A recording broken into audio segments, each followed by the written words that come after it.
영등포갑 최현일 의원입니다. 이번 사건의 본질과 핵심은 단순 명료합니다. 대량의 마약이 입국 심사와 세관을 버젓이 통과해 국내로 반입 유통이 되어 적발됐고 수사가 시작됐습니다. 그런데 세관 연루 의혹이 제기되자 상황이 급변합니다. 첫째, 경찰청장에게 수사 성과를 직보하고 칭찬까지 받았던 김찬수 영등포 경찰서장이 돌연 용산을 언급하며 브리핑 연기를 지시했습니다.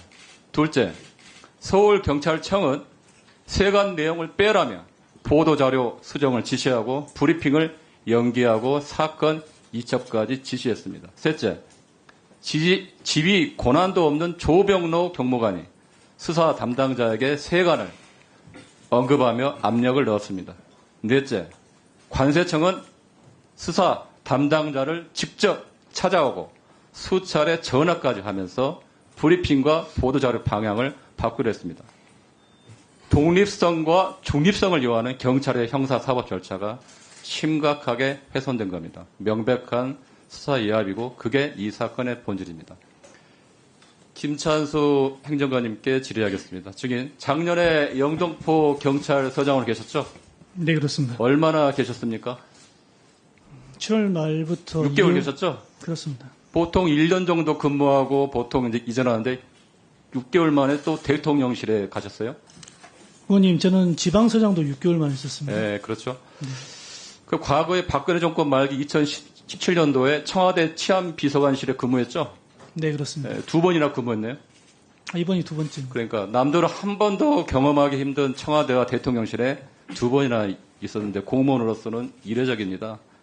그런 의미에서 증인은 그 어느 누구보다도 권력의 핵심, 대통령 핵심 측근의 생각과 의중, 그리고 대통령실 내부의 메커니즘을 어느 누구보다 잘하고 있고 무엇보다도 핵심 인사들과도 긴밀한 소통, 친분 관계가 있었을 거라고 생각이 됩니다. 지금 대통령실에서 어떤 일을 하고 있습니까? 자치행정 비서관실에서 주어진 역할을 하고 있습니다. 과거 치안비서관실 그런 역할인가요? 전혀 다른 업무입니다. 그러니까 지금 경찰청에서 파견 나갔으니까 경찰에서 취합된 정보, 현안, 수사 상황을 넘겨받아서 정무수석과 비서실장 그리고 대통령에게 보고하는 업무 아닌가요? 의원님, 제 업무하고 무관한 업무입니다. 네. 아마 경찰청과 대통령실과의 중간 연락책 역할을 하고 있을 겁니다. 질문하겠습니다, 증인.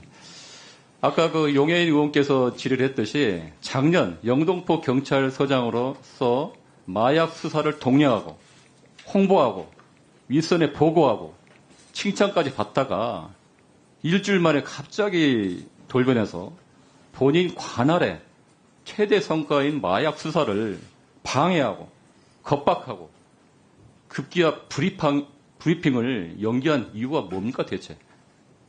의원님, 전혀 사실 무근의 말씀하고 있습니다. 네. 증인은 작년에 영등포 경찰서장 당시에 관할 부서에서 마약 수사가 큰 성과를 내니까 8월 26일에 수사팀 확대를 지시하고 9월 11일에 김봉식 서울청 수사부장과 9월 13일 윤희근 경찰청장에게 수사 사항을 상세하게 문자로 보고했죠. 그 내용은 이렇습니다. 각 조직 총책 및 조직원 검거 진행. 지난 1월 27일 말레이시아 국적 피의자들의 공항 입국 단계에서 무사 통과한 정황 확인, 관련 수사 병행 맞죠? 맞습니다. 예. 그때 윤희근 경찰청장은 아주 훌륭하다고 극찬하면서 성과를 대내외적으로 알리라고 격려하는 답장까지 보냈습니다. 그때 증인은 상당히 고무되었던 걸로 알고 있습니다. 그리고 대통령실에도 상황 보고를 한 걸 알고 있는데 누구에게 보고를 했나요? 이 건과 관련해서 제가 대통령실에 보고한 일은 전혀 없습니다.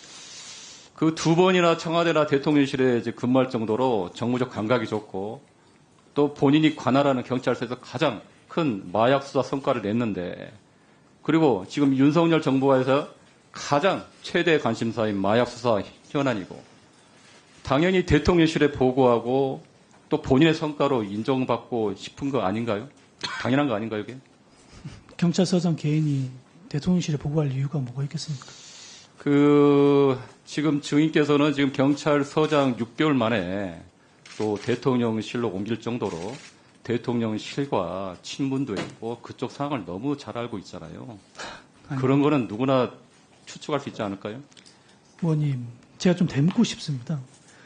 제가 만약에 진짜 용산이랄지 대통령실에 외압이랄지 부탁을 받았다면 소위 말해서 저 브리핑 연기 지시뿐만 아니라 모든 걸 깔끔하게 처리해야 되지 않을까요? 네. 오히려 영등포의 당시 중에- 형사 이과장을 발령시키고 저기- 압수수색도 못하게 하고 저기- 그래야 되는 거 아닌가요? 그 수사를 독려하고 홍보하고 수사의 치적을 본인 스스로 내세우다가 9월 20일 날 일정이 갑자기 입장이 바뀝니다. 그날 9월 20일 날 어떤 일이 있었습니까? 그날 국회 앞에서 큰 집회가 있었죠. 맞습니다. 네, 그때 노란 봉투법 관련 금속 노조 집회. 수천 명의 인원이 국회 앞에서 1박 2일로 노숙 집회가 있었죠. 맞습니다. 그리고 오전 11시에 국회 경비대에서 현장 대책회의를 했습니다. 그렇죠? 맞습니다. 그런데 그날 8시 45분에, 7시 33분에 보도자료를 보내라. 백현웅 경정에게. 그리고 45분에 브리핑 취소할 수 없냐. 그리고 9시 3분에 용산에서 사건 내용을 알고 있다. 심각하게 보고 있다고. 브리핑 연기하라고 지시합니다. 그리고 브리핑은 22일에서 10월 초로 연기됩니다. 그 이유가 뭡니까? 다시금 말씀드리면 네.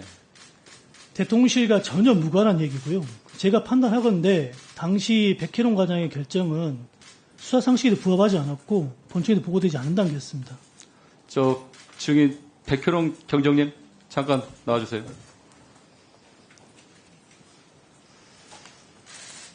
지금 저 김찬수 소장이 계속 그걸 부인하고 있는데 그때 상황에 대해서 어땠는지 다시 한번 말씀해 주시기 바랍니다. 세관 연루 마약 사건을 진두지휘한 사람은 김찬수 소장입니다. 흐름을 보시면 알겠지만 9월 11일 날 세관 연루 사실이 나왔을 때 저에게 구체적으로 문서를 작성해 줄 것을 요구했고 그걸 보고하겠다고 저한테 말씀을 했고요. 그다음에 수사부장한테 서울청 수사부장에게 먼저 문자 보고를 했고요. 그다음에 서울청장에게 문자 보고하고 구체적으로 보고하겠다 이렇게 했고 9월 13일에는 경찰청장님까지 이렇게 보고를 합니다. 그러면서 저한테 계속 피드백을 주셨습니다. 본인이 마약 압수 현장에서 진두지휘까지 했던 이 사건을 갑자기 이렇게 브리핑도 맞고 수사를 방해하게 된 계기가 용산이 아니면 설명이 안 됩니다. 김찬수 서장은 전담팀을 배신해서는 절대 안 되는 사람입니다. 본인이 꾸리라고 지시했고 본인이 모든 명령을 하달했고 제가 그 명령을 받아서 현장에 수행을 했는데 조직원들을 배신하고 제 등에 칼을 꼽은 사람입니다. 예,